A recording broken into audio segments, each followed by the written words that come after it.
Assalamualaikum warahmatullahi wabarakatuh. Perkenalkan, saya Fatia Nifa Wahyu dari kelas 11-2. Pada kesempatan kali ini saya akan menjelaskan tentang pendudukan Jepang di Indonesia.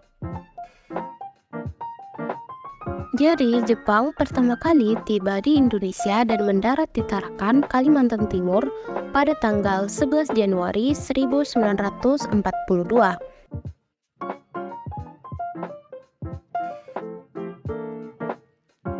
Latar belakang datangnya Jepang ke Indonesia yang pertama, ingin menguasai wilayah Asia Pasifik pada Perang Dunia Kedua. Terus yang kedua, menyerahnya Belanda ke tangan Jepang pada tanggal 8 Maret 1942 di Kalijati. Terus yang ketiga, mencari daerah industri. Yang keempat, adanya semangat Shintoisme atau membangun kesatuan umat manusia.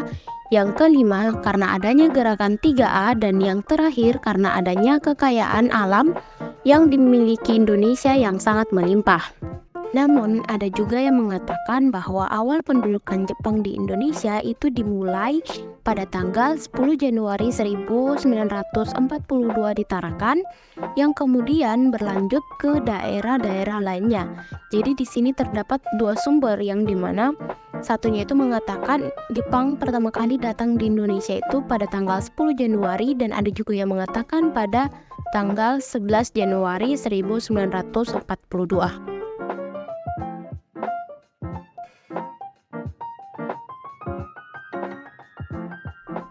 Selanjutnya yaitu pendekatan negara Jepang ke negara Indonesia, yang dimana mereka melakukan pendekatan agar rakyat Indonesia itu simpati terhadap negara Jepang.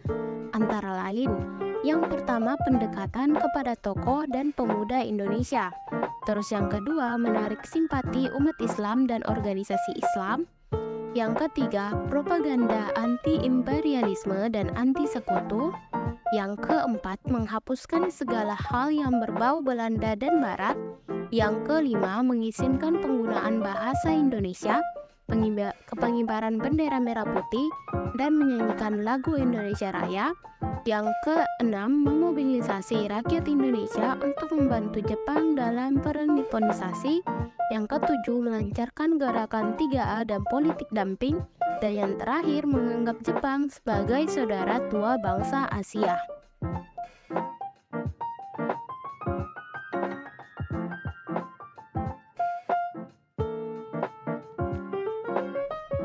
Selanjutnya kita akan masuk ke perlawanan terhadap pendudukan Jepang. Yang pertama yaitu gerakan bawah tanah, yaitu gerakan melawan kebijakan Jepang dan mencari bantuan dari sekutu, yang dimana ini itu dipimpin oleh Sultan Syahrir dan Amir Syarifuddin. Yang kedua yaitu perlawanan Singaparna atau Tasikmalaya, yaitu melawan kebijakan Sekerai atau membungkung ke arah Tokyo oleh Kiai Haji Zainal Mustafa karena dianggap menentang ajaran Islam. Yang ketiga yaitu perlawanan Aceh yang dipimpin oleh Tengku Abdul Jalil. Dan yang terakhir yaitu perlawanan Peta di Blitar, yaitu melawan tindakan memaksa dengan kejam dalam pengumpulan padi, yang dimana ini itu dipimpin oleh Sodanco Supriyadi.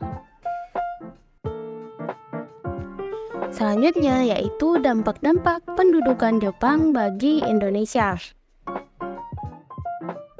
Yang pertama dalam bidang politik. Yang pertama yakni penghapusan segala bentuk organisasi di Indonesia dan munculnya organisasi bentukan Jepang.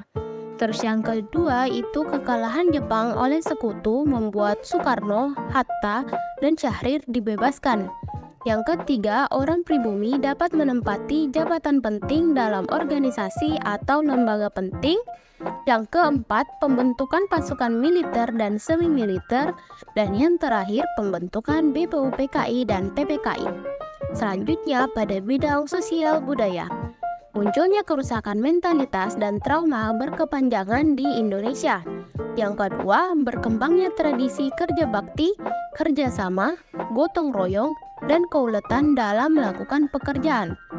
Yang ketiga, berkembangnya pendidikan yang tidak bersifat diskriminatif.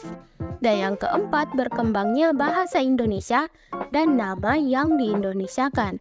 Yang terakhir, dalam bidang ekonomi, munculnya kemiskinan, penderitaan, dan eksploitasi SDA dan SDM. Terus, perekonomian dikuasai Jepang dengan sistem ekonomi autarki dan kinro hoshi atau kerja bakti.